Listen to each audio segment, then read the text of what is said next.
Pinayagan ng Manila Regional Trial Court ang nagpakilalang dating security aide at bagman umano ni Vice President Sara Duterte na si Ramil Madriaga na humarap sa pagdinig ng House Justice Committee tungkol sa impeachment complaints. Kaugnay naman sa petisyon ni Duterte sa Korte Suprema, pinagkokomento ng SC ang House Committee on Justice. May unang balita si Tina Panganiban Perez.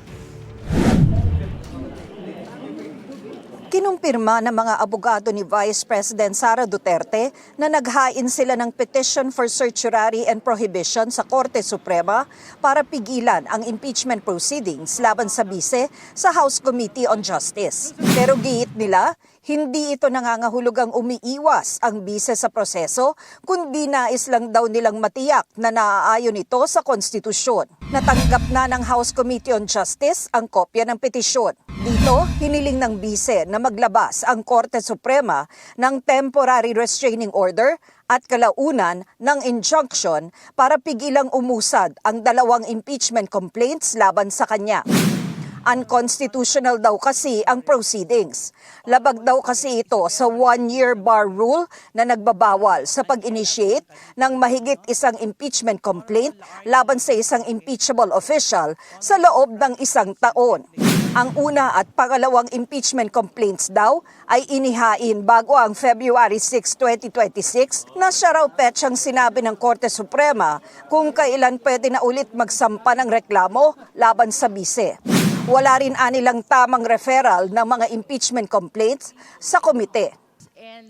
Nang isinantabi rin daw ng House Committee on Justice ang unang reklamo at inatras ng mga complainant ang pangalawang reklamo, sabi ng kampo ng bise, hindi na dapat inaksyonan ng House Committee on Justice ang ikatlo't ika-apat na reklamo dahil pasok na raw ito sa one-year bar rule.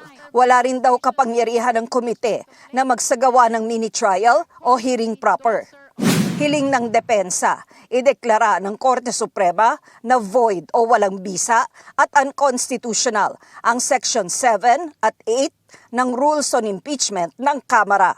Sa Section 7, nakasaad na kapag natukoy ng House Committee on Justice na may sufficient grounds ang impeachment complaints laban sa isang impeachable official, magsasagawa ito ng hearing kung saan may kapangyarihan ng komiteng magpatawag ng mga testigo at mangalap na mga ebidensya. Sa Section 8, nakasaad na maaaring bigyan ng Kamara ng proteksyon ang isang complainant o testigo sa impeachment proceedings. Binatikos ng ilang miyembro ng House Committee on Justice ang petisyon. Dapat daw itong ibasura ng Korte Suprema. Kabalbalan yan dahil nasa Constitution mismo yon na sinasabi na pagkatapos ng finding ng sufficient grounds ay maghihiring ang Committee on Justice. Nasa Constitution mismo yon. Paano ke-questionin sa Korte Suprema ang Constitution mismo? So, kabalbalan talaga at dapat kagyat na ibasura. Hindi totoo na wala hong valid referral kasi nakita ho ng publiko, nakita ho ng bayan na ang plenaryo po mismo ng Kongreso ang nag-refer sa House Justice Committee nung pong 4 na impeachment complaints. Yung one-year bar rule. O yun, pangalawang panlilin lang na naman po sa mga kababayan po natin yun. Kasi una sa lahat, yung pong one-year bar rule, umiira lang po yun pagka po meron na pong referral mula sa plenaryo papunta po sa House Committee on Justice. Ang House Committee on Justice tuloy lang sa trabaho. Hanggat walang temporary restraining order mula sa Korte Suprema, wala raw dahilan para hindi nila gawin ang kanilang mandato. Nagpalabas ang House Committee on Justice ng subpina kay Securities and Exchange Commission Chair Attorney Francis Edralin Lim na pinahaharap sa April 14 hearing ng komite. Pinagsusumite rin siya ng mga dokumento ng 10 kumpanyang konektado umano sa bise at sa asawa nitong si Attorney Manasseh Carpio. Sinapina rin si Philippine Statistics Authority Undersecretary Claire Dennis Mapa at pinagsusumite ng original copies ng birth, marriage at death certificates ng mga inilista ng Office of the Vice President at ng DepEd na tumanggap ng confidential funds. Formal na rin sumulat ang komite kay Manila Regional Trial Court Presiding Judge Alma Crispina Collado Lacorte para payagang tumestigo sa hearing sa Kamara si Ramil Madriaga na nagpakilalang dating aide at umano'y bagman ng bise.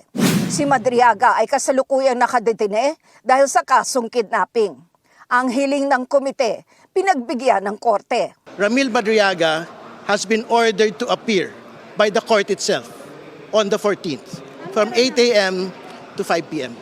Ang Supreme Court kinonsolidate ang mga petisyon ni Vice President Duterte at ni Attorney Israelito Torion at iba pang abogado. Inutusan din ng Korte Suprema ang House Justice Committee na sumagot sa mga petisyon sa loob ng 10 araw pero wala pang inilabas na TRO. Ito ang unang balita. Tina Panganiban Perez, GMA News.